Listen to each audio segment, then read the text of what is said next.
Comme chaque vendredi, place à notre agenda culturel. Isabelle Rio, bonsoir. Bonsoir Jérôme. Avec une exposition. Oui, une exposition qui s'appelle Hors les murs. Et pourtant, c'est bien dans ceux de la BFM de Limoges qu'elle a pris ses quartiers. Les œuvres exposées sont signées par 15 jeunes placés par la justice au centre d'éducation fermé Les Monédières en Corrèze.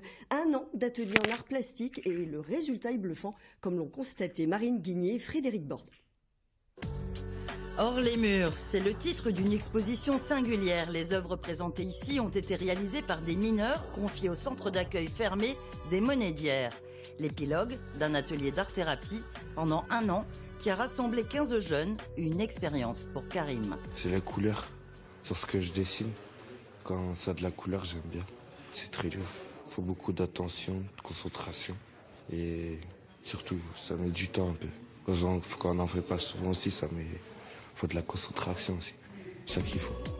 Pastel, encre ou acrylique pour développer le potentiel créatif ou libérer la parole de jeunes au parcours de vie cabossé. On doit cet atelier d'art-thérapie à une artiste plasticienne très impliquée. C'est d'abord une rencontre avec le jeune, une mise en confiance dans l'idée de lui le valoriser. C'est-à-dire de sa production, c'est qu'il soit fier de lui, qu'il puisse exister au travers d'une production. Il y a tout le travail, j'ai envie de dire, de rétroprojection, donc des œuvres qui sont réalistes, comme ici, avec une reproduction de Banksy ou la de Magritte, par exemple. Ça, c'est certains jeunes, ça les rassure. L'esthétisme est très important pour eux, c'est-à-dire qu'ils se retrouvent, ils veulent quelque chose de beau, un rendu qui est beau.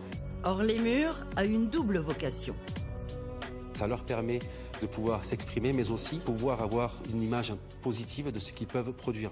Il faut savoir que les centres éducatifs fermés souffrent malheureusement d'une image plutôt dégradée. Et donc c'est également une dimension de communication pour nous qui permet de faire rendre compte aux gens que les mineurs qui nous sont confiés font des choses extraordinaires.